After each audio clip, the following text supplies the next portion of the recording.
Hello my dear friends, respect ladies and senior citizen, कैसे हैं सब लोग। दोस्तों मैं हूं आपका अपना प्यारा एंजॉय डिफीट representing India international at chess.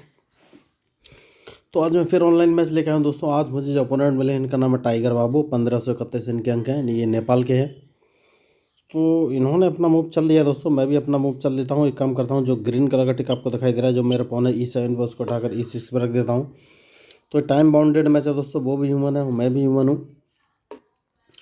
तो आप सोच रहे होंगे भाई मैच खेलते समय मैं इतना कमेंट्री क्यों कर रहा हूँ। वो इसलिए कर रहा हूँ दोस्तों, क्योंकि ये मैच का यूज़ मैं स्ट्रेटजी पॉइंट ऑफ व्यू से करना चाहता हूँ। क्योंकि मेरा उद्देश्य ज़्यादा से ज़्यादा लोगों को चेस के बारे में ट्रेन करना, उनको बताना कि चेस बहुत ही आसान है, किस तरीके से खेला जाता है, या चेस प्लेयर के दिमाग में क्या चल रहा होता है जब वो मैच खेलते हैं, तो और स्ट्रेटजी कैसे बनाते हैं। इसलिए मैं ये बोल रहा हूँ, जिससे कि आपको आसानी रहेगी चेस सीखने में। तो मैंने अपना दूसरा मूव चल दिया है और A7 वाले पॉन को उठाकर A6 पर रख दिया है। तो देखिए, तो इन्होंने G2 वाले पॉन को उठाकर G3 पर रखा है। दैट मीन्स ये अपने बिशप को उठाकर G2 पोजीशन पर रख सकते हैं।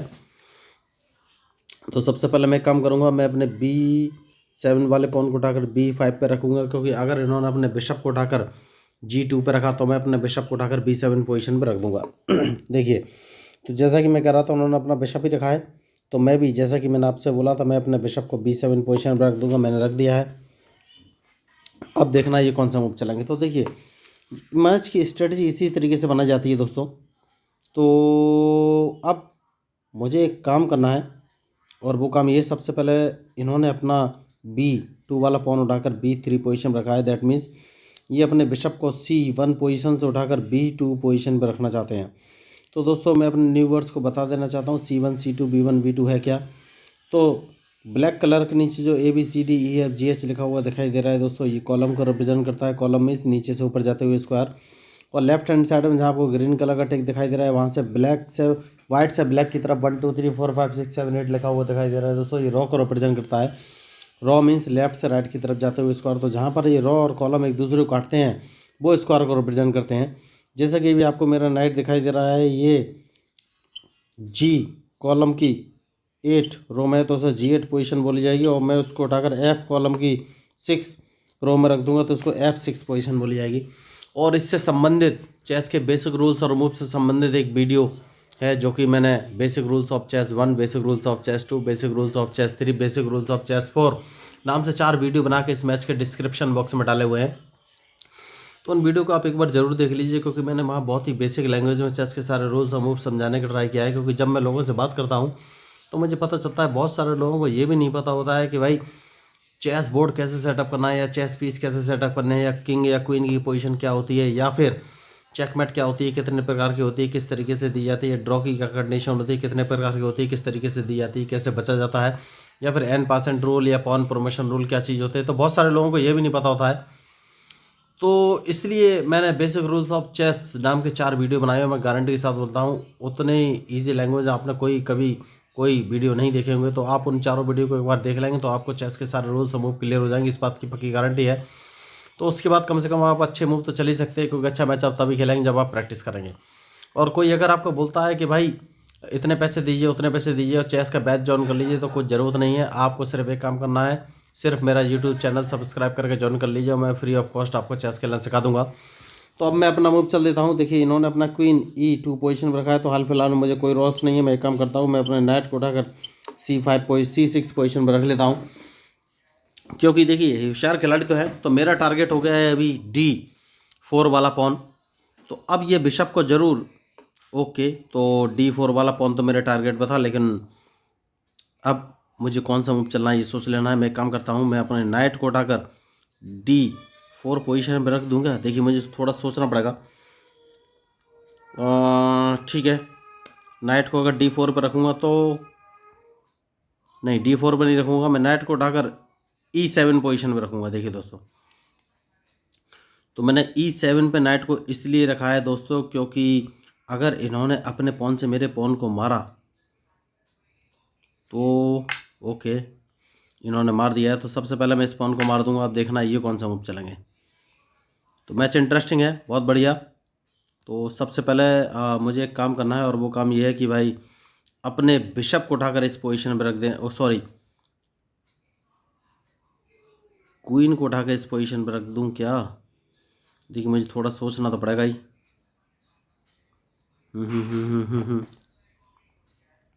ठीक है, कोई बात नहीं। मैं अपने नाइट, देखिए तो यही आपको सोचना पड़ेगा कि कौन सा मूव चलाएं। तो एक काम करता हूँ, ये अपने बिशप से मेरा ये F6 वाला नाइट मार देंगे जहाँ तक मुझे लगता है, क्योंकि ये सोच रहे होंगे कि मैं G7 वाले पॉन को कैसे बिठाऊँ। तो इस नाइट को सबसे पहले मैं D7 पोजीशन पर ले आता हूँ, क्योंकि मुझे इस नाइट को मरवाना नहीं है। तो अब देखना है ये कौन सा मूव चलेंगे। तो मैच बढ़िया चल रहा है और इनके मूव के ऊपर ही मेरा मूव डिपेंड करेगा। देखिए बहुत बढ़िया। तो अब मुझे एक काम करना है, और वो काम ये है कि भाई इस जो ग्रीन कलर का टिक आपको दिखाई दे रहा है, जो कि पॉन मेरा S7 पे है, उसको मैं उठाकर S6 पे रखूँगा, क्योंकि ये अपने रूक को D1 पोजीशन पर रखना चाहते हैं जहाँ तक मुझे लग रहा है। तो सबसे पहले इस बिशप को यहाँ से हटाना है। तो इनके पास एक ही ऑप्शन है, ये बिशप को अगर H4 पोजीशन पे ले गए तो मैं उसको मार दूंगा। तो देखना ये है कि अब ये कौन सा मूव चलेंगे, क्या ये ओके, बहुत बढ़िया। तो सबसे पहले मैं इनके इस बिशप को मार दूंगा, क्योंकि मैं अपने बिशप को F6 पोजीशन पे रखना चाहता हूँ। तो उसको तो मैं रख ही लूँगा F6 पोजीशन पे। अब देखना ये कौन सा मूव चलेंगे। तो मुझे लग रहा है कि ओके, कोई बात नहीं। सबसे पहले मैं एक काम करूँगा दोस्तों, और वो काम ये है कि कैजलिंग कर सकता हूँ मैं, यस कैजलिंग कर सकता हूँ। तो देखना ये है कि ये कौन सा मूव चलेंगे, क्या ये E4 वाले पॉन को आगे चलेंगे। अगर ये E4 वाले पॉन को आगे चलेंगे तो मैं इनके बिशप को मार दूंगा, जो कि रखा हुआ है G2 पे। तो मुझे नहीं लग रहा ये E4 वाले को आगे चलेंगे। तो हाल फिलहाल में मुझे कैजलिंग नहीं करना चाहिए, मुझे अपना क्वीन उठाकर E7 पोजीशन पर रखना है। देखिए ये होता है सीक्वेंस ऑफ मूव, आपको ये भी देखना पड़ेगा, क्योंकि अगर आप कैजलिंग करेंगे तो आपको लॉस हो सकता है इस समय। तो सबसे पहले आपको क्वीन उठाकर E7 पोजीशन पर रखना पड़ेगा, क्योंकि यही सबसे सही मूव मुझे नज़र आ रहा है। तो जैसे कि मैंने आपसे कहा था कि क्वीन उठाकर E7 पोजीशन में रख लीजिए। अब देखना है ये कौन सा मूव चलेंगे। मुझे लग रहा है ये अपने क्वीन को D कॉलम में रख सकते हैं, या फिर D2 या D3 पोजीशन पे। देखना है कि कौन सी पोजीशन में ये रखेंगे। तो मैच बढ़िया चल रहा है, बहुत बढ़िया। तो मुझे लग रहा है ये, देखिए तो मुझे लग रहा है लेफ्ट साइड में कैजलिंग कर सकते हैं। तो एक काम करूँगा, मैं लेफ्ट साइड में ही सारा अटैक करूँगा, उसके बाद देखता हूँ कि ये कौन सा मूव चलेंगे। तो देखिए मैच में जो गलती करेगा दोस्तों वही हारेगा। तो ये होती है स्ट्रेटजी। जैसे ही मुझे लगा कि ये लेफ़्ट साइड में कैसलिंग कर सकते हैं, तो मैंने मूव लेफ़्ट साइड में डाइवर्ट कर दिया है। तो अब मुझे लग रहा है ओके। तो सबसे पहले मुझे लग रहा है ये अपना E4 वाला पॉन आगे चल सकते हैं, तो मुझे लॉस हो सकता है। तो E4 वाला पॉन आगे चलेंगे तो मुझे कौन सा मूव चलना है ये मुझे सोचना है। ठीक है दोस्तों, इनके लिए मैं तैयार हूँ, देखते हैं ये कौन सा मूव चलेंगे। अगर ये E4 वाला चलेंगे तो मैं कौन सा मूव चल सकता हूँ। ठीक है, मैं एक काम करता हूँ, अपने रूक को, नहीं बहुत बढ़िया। तो सबसे पहले इस पॉन को एक कदम और आगे चल दूंगा, क्योंकि अल्टीमेटली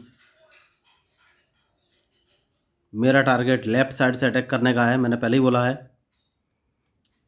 तो अब देखना ये कौन सा मूव चलेंगे। बहुत बढ़िया। तो मैं इस पॉन को मार दूंगा दोस्तों, क्योंकि मेरा टारगेट लेफ्ट साइड से अटैक करने का है। बहुत सही। और उसके बाद मुझे कौन सा मूव चलना है ये सोच लेता हूँ। तो देखिए अगर मैं इनके इस पॉन को मारूंगा, जो कि ये C4 पोजीशन पे, तो ये क्वीन से, ठीक है क्वीन से इन्हें मार देने देते हैं। तो देखिए मेरा मूव फिक्स है।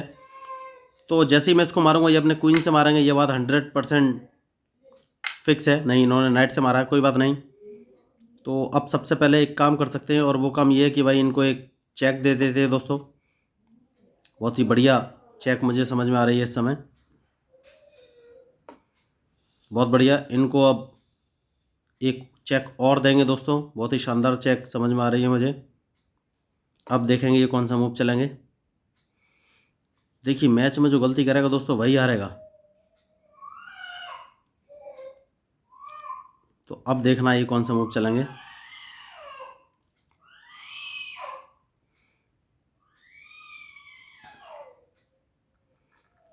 बहुत बढ़िया। तो इस पॉन को एक कदम आगे चल देना है दोस्तों। जिससे कि अब मुझे देखना है ये कौन सा मूव चलेंगे, क्योंकि बहुत बढ़िया। तो अब एक काम करना है और वो काम ये है कि सबसे बढ़िया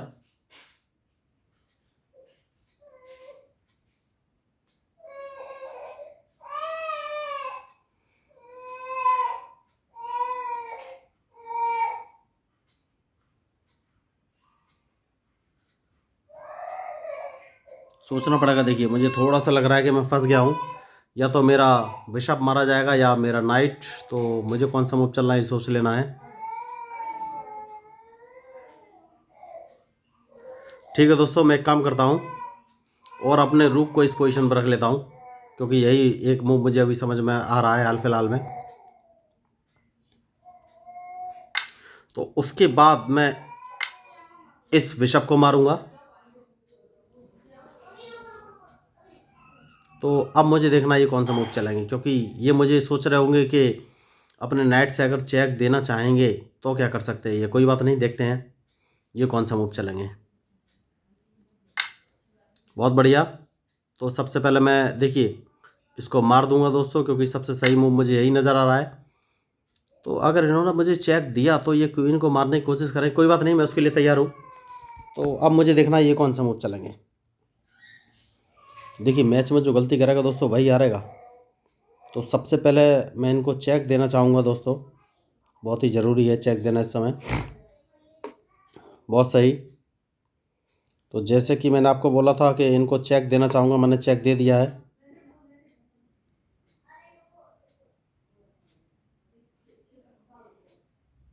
तो अब मुझे सोचना है दूसरा चेक मैं कहाँ से दूँ, ये सोचना है सबसे बड़ी बात।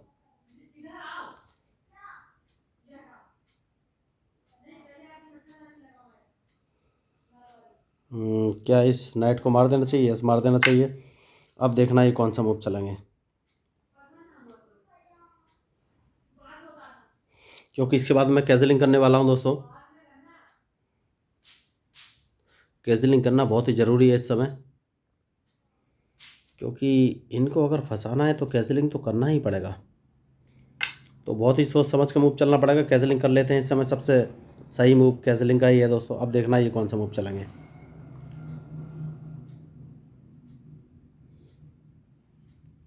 जो कि बहुत ही बढ़िया मैच होने वाला है और इनके मूव के ऊपर ही मेरा मूव डिपेंड करेगा। देखिए इन्होंने अभी तक मैंने अपने क्वीन का यूज़ नहीं किया, तो मुझे थोड़ा सा सोचना पड़ेगा। मैं एक काम करूँगा, अपने रूक को उठाकर D8 पोजीशन पे ले जाऊँगा, जिससे कि मैं डबल जोर बना सकूँ। क्योंकि अगर मुझे कुछ मूव चलना है तो अपने रूक का इस्तेमाल करना ही पड़ेगा। तो देखना ये है कि अब ये कौन सा मूव चलेंगे। तो बढ़िया मैच चल रहा है और इनके देखिए होशियार प्लेयर हैं, इनकी जितनी तारीफ की जाए उतनी कम। इन्होंने बढ़िया मूव चला है। तो मुझे ये देखना है कि अब मैं कौन सा मूव चलूँ। देखिए 4 सेकंड बचे हैं, इन्हें अपना मूव चल देना चाहिए। ओहो, मैंने एक मैसेज कर देता हूँ वरना ये लॉग आउट कर जाएंगे। ये समझ गए हार गए। Oh my God. तो इतना अच्छा मैच था और इन्होंने डिप्रेस हो गए शायद ये, और इन्होंने मूव नहीं चला, क्योंकि ये समझ गए थे कि फंसने वाले, लेकिन अभी फंसने वाले नहीं थे। इन्हें मूव चलना चाहिए था। बहुत अच्छा ये खेल रहे थे। तो मैं यही आपको बोलना चाहूँगा कि जब भी चेस खेले अपना कॉन्फिडेंस मेंटेन रखें दोस्तों, क्योंकि देखिए चेस में कोई भी बड़ा या छोटा प्लेयर नहीं होता है। जो गलती करता है उसी को हमेशा लॉस होता है। तो अगर आपको चेस खेलने में इंटरेस्ट है या आप चेस खेलना सीखना चाहते हैं तो सिंपली मेरे यूट्यूब चैनल को सब्सक्राइब करके ज्वाइन कर सकते हैं। और मैं इस बात की गारंटी लेता हूं कि आपको फ्री ऑफ कॉस्ट चेस खेलना सिखा दिया जाएगा दोस्तों, क्योंकि मेरा नाम है एंजॉय डिफीट। और अगर आपको इस मैच में मेरे मूव या स्ट्रेटजी या कमेंट्री कुछ भी पसंद आया तो प्लीज़ मेरे चैनल को सब्सक्राइब कीजिएगा, क्योंकि मेरा नाम है एंजॉय डिफीट, representing India internationally at chess. Thank you, धन्यवाद।